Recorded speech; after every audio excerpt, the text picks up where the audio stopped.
The universe is over 13 billion years old. It's filled with 50,000 billion stars. That's more than there are grains of sand on all the beaches in all the world. But the universe of numbers is even vaster, beyond our ability to count, but not beyond our ability to imagine. In this programme, I'll take you from one end of that universe to the other, from zero to infinity.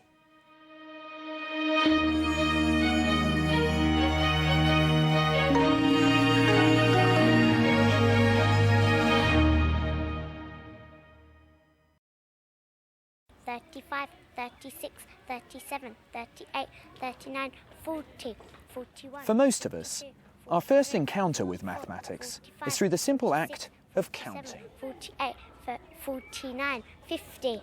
Right. This is how mathematics began, with what mathematicians now call a set of natural numbers. The ability to count gave some animals an evolutionary advantage. Being able to tell whether you're outnumbered or not could help you to decide whether to fight or fly. Those who can count survive.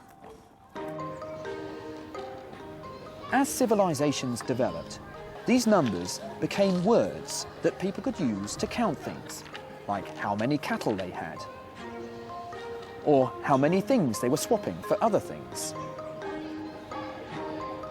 Humans first thought of numbers in far more concrete terms than today's abstract concept. Already 22,000 years ago, early man was representing numbers by carving notches into bones. It took several thousand years to go from 7 goats to 7 things to the abstract idea of 7. As soon as children can learn how to count, one of the next things they want to find out is to see how far they can get. And they soon learn that numbers can get very, very big.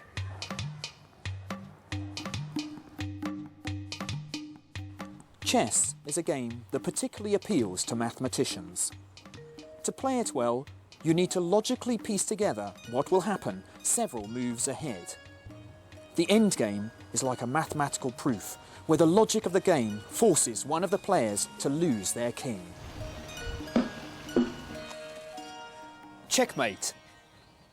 Legend has it that chess was invented in India by a mathematician. The king was so pleased with the game that he offered the mathematician any prize as a reward. The mathematician thought for a while, and then named his prize. He asked that 1 grain of rice be placed on the first square of the chessboard, that 2 grains of rice be placed on the second square, 4 on the third, 8 on the fourth, and so on, such that each square got double the number of grains of rice of the previous square. The king thought he'd got away lightly, but he didn't realise how quickly numbers can grow. By the time I'm on the 10th square, there are more than 1,000 grains of rice. In 10 more squares, there will be more than 1,000,000. By the time you reach the last square on the board, the 64th, there are meant to be over 18 billion grains of rice. That's more rice than can be grown on the surface of the planet in 1 year. We call this way numbers increase exponential growth, and it's a way that numbers can become very, very big, very, very quickly. And it was the Indians, the inventors of chess, that also came up with a way to make these numbers manageable. There's nothing here. Nada, zilch, zero. But is 0 a number? We count from the number 1, not 0. 0 hasn't been around for as long as the other numbers. It needed to be invented. I met Dr. Eleanor Robson, an expert on the history of 0. So in fact there are 2 different uses of 0. There's 0 to represent nothing at all, which we might think of as the most obvious thing for 0. But in fact, the earliest historically was 0 to represent nothing in the middle of a number. So for instance, when we write 1,206, there are no 10s, so we write 0 in the tens place. The Romans didn't need to do that because they just didn't write any x's. But if you're using the same numerals in different places in a place value system, then it's important. So the Babylonians, who used a base 60 place value system, and they also did very complicated astronomical calculations, needed to keep control of that, to stop their places getting out of order in calculations. Right. And I guess astronomical numbers Get big, literally astronomical, large, funnily enough. Yeah, right. So let me show you this. This is a reference table that Babylonian astronomers used in about 300 BC. Wow. And here, can you see these vertical marks are tens, and then this little thing here is a 0 in the middle, and then it goes 9, 0. They were using the 0 here as a place system more. Yeah. So who was really the first culture to come up with zeros meaning nothing, I mean, as an actual number? That was another culture that used place value system. That was in India. Now, that's very difficult to date because we don't have original sources like we do for the tablet. So it's somewhere about 1,000 to 1,500 years ago, we think, that they marked just a little dot to mean either 0 in the middle of a number or to mean nothing at all. Right. Certainly by the 8th century, their numeral system, which is essentially the same as our modern numerals 1 to 9 and 0, had reached the Middle East. And it became massively popular, particularly after Al-Khwarizmi, who's very famous for his algebra, wrote a little book for the Caliph of Baghdad explaining how these new numbers worked and how you could not only write with them but calculate with them too. Right, and we call them the Arabic numerals, although they are actually originated in India. So That's right. So we call them the Arabic numerals because of Al-Khwarizmi, who popularised them. And it happily coincided with the invention of mass production of paper. Right. So with counters, you just need whatever's in your pocket and a flat surface. Right. But if you're calculating with numerals, you need some medium, you need something to write it on. And the mass production of paper really began in Baghdad and around there in the late 9th century, taking old clothes and other fabrics, rubbish basically, and turning into very cheap disposable paper so that you could then do your rough calculations and throw the paper away and it didn't matter. So it's amazing, the invention of paper actually helped zero take off as a concept. Absolutely, yes. Thank you very much, Eleanor. It's a pleasure. It was an Indian mathematician called Brahmagupta who first developed the mathematics of zero in the 7th century. He wrote that if you add or subtract 0 from any number, you get the number. But if you multiply by 0, you get 0. However, he had a little bit more trouble when it came to dividing by 0. He thought that the answer should be 0. But mathematicians soon realised there was something wrong with that. And here's why. If I take 6 and I divide it by 2, well, that's equal to 3. That's because 3 times 2 gives me 6.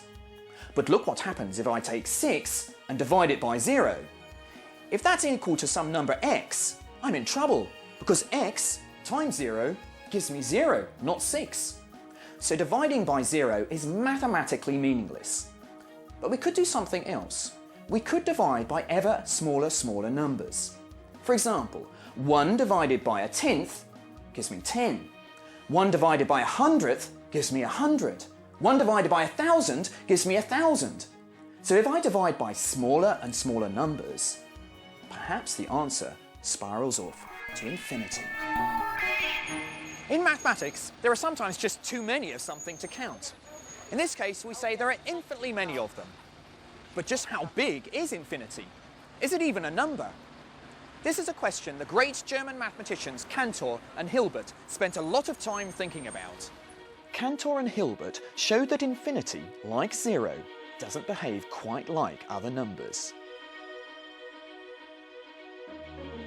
Welcome to Hilbert's Hotel, a hotel with an infinite number of rooms, filled with an infinite number of guests.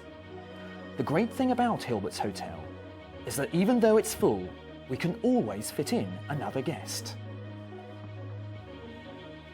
If a new guest arrives, all the original guests just move one room along, leaving room number 1 free for the new guest.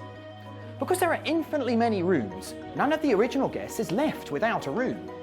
So, infinity plus 1 is infinity.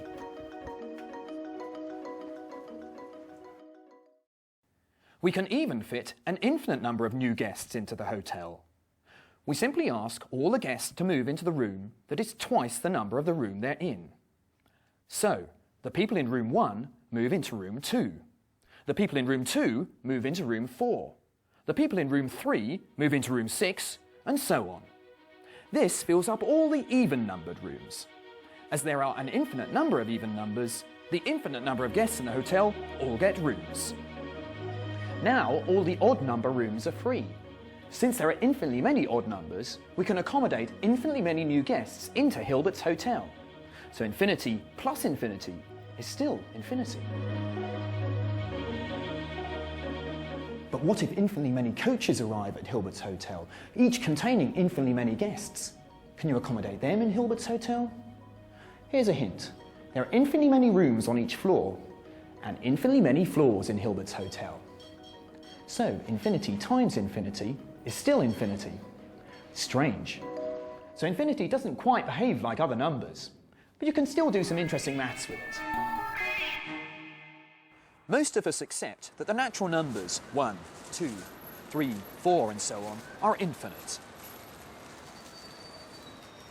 You might think that the set of fractions is much bigger than the set of natural numbers because there are infinitely many fractions between 1 and 2, right? Wrong. Let me show you why. Each tile here represents a fraction. So in this first column here, I've got all the fractions with denominator 1. In the second column, I've got all the fractions with denominator 2. In the third column, all the fractions with denominator 3, and so on. The rows and columns stretch off to infinity, so that I've got a grid with all the fractions in. Now in this bag, I've got the set of natural numbers. So how can I pair up all of the natural numbers with these fractions to prove that the set of fractions is actually the same size as the set of whole numbers?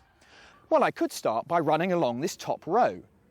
But because the row goes on for infinity, I'm going to be walking forever and I'll never reach any of the other rows. But there's a cleverer way I can do this pairing. If I start in this corner here and start to make a pattern, looking a little bit like a snake, then I'm going to cover every fraction with a whole number. I've got 4, 5, 6, 7, 8, 9. And I can keep on going, and in this way I'll pair up all the fractions with the whole numbers. Because I can do this, we call the set of fractions countably infinite.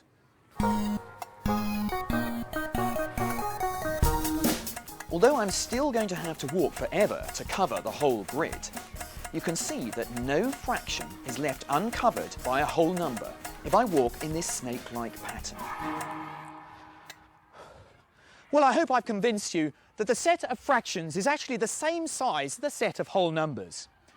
But not all infinities have the same size. I'll leave you as a challenge to prove that you can't pair up all the decimals with the set of natural numbers. If you can do that, you'll have proved that there are uncountably many numbers between 0 and 1.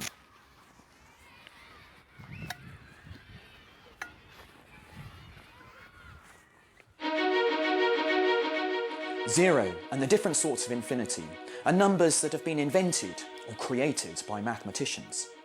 There are lots of other numbers as well, things like irrational numbers, like the square root of 2, or transcendental numbers like e and pi, even imaginary numbers built out of the square root of -1. The universe of numbers is as richly populated as the night sky, filled with things as mysterious as black holes and as wondrous as the stars.